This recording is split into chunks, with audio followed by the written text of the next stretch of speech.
Hey everybody, it's Alex Miller at Cavneon here. Today I'm going to continue my 2026 theme, which is that maybe the best thing you can do to survive the age of AI is work on staying grounded. And today I'm going to talk about executive function, both in the personal psychological sense and in the sense of executives are approximately people at a corporation that are ultimately responsible for deciding what that corporation does and why.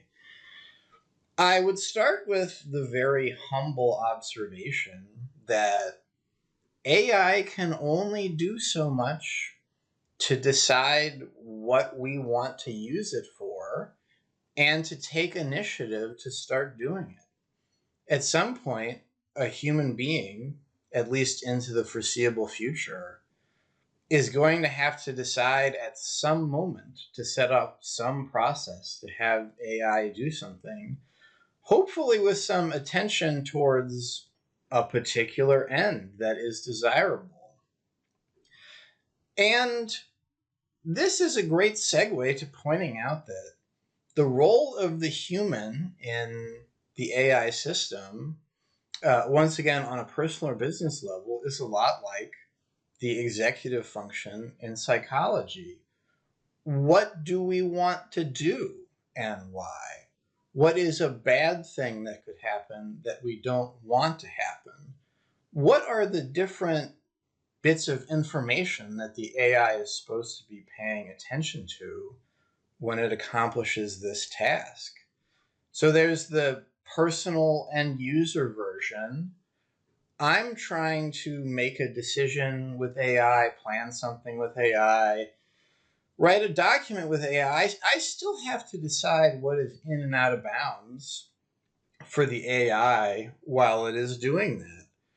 If I'm trying to write a business letter and I say, hey, could you include a lot of research on pulp slasher fiction when you write this letter? Well, I've done a bad job acting as the executive function and that I have not set up the working memory well. I've told it to pay attention to the wrong things. I'm going to get a bad result.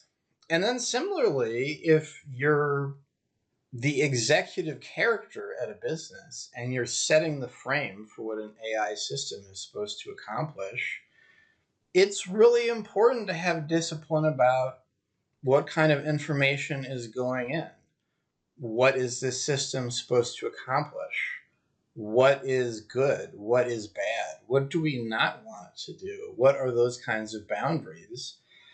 And in both cases, this is the executive function. I would just point out here that the shared name, I think, actually works out really perfectly.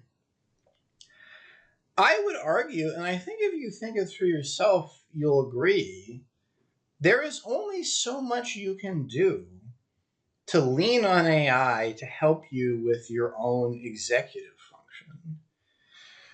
If you try to outsource to AI, what should I pay attention to? What's important? What do I need to think about? How do I feel right now? You run pretty quickly into the problem that AI can now do an almost boundless amount of things, and you're in a lot of danger of it amplifying negative fantasies you might have, reacting to volatile emotions you might be letting leak in.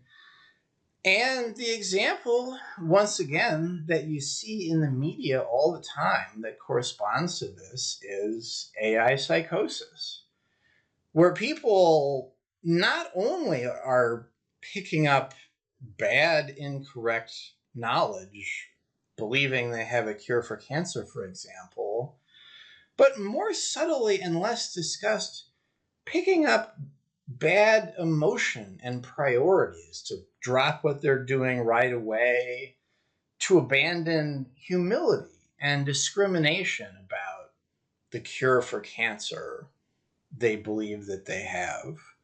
So AI psychosis is not just a question of bad beliefs. It's a question of people leaning on AI for their executive function, and that's bad news.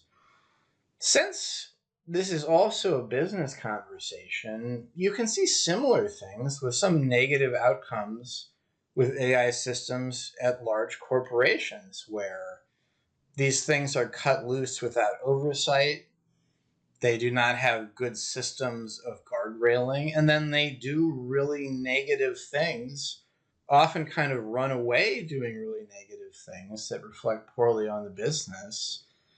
This is essentially another failure of executive function. What thoughts should the AI not be thinking? So, to summarize, you can't outsource executive function to AI safely.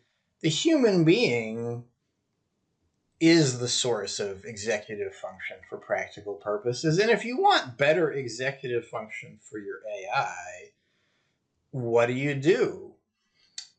You lead a good lifestyle and manage your stress well and try to maintain wholesome relationships. Go for a hike every once in a while. And honestly, a huge chunk of human discourse is about how can I be mentally healthy and have good executive function. For the foreseeable future, this very, very important part of the picture will belong entirely to the human world.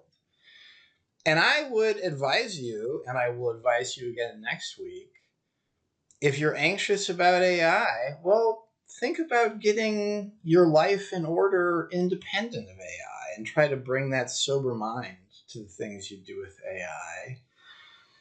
People are going to figure out how to get AI working really well and make it really powerful. And if you're running a business or you're an everyday person, that's not what you need to worry about. You're being handed a really powerful cannon, and you need to understand the subtleties of how to point it in the right place and how your state of mind affects those decisions.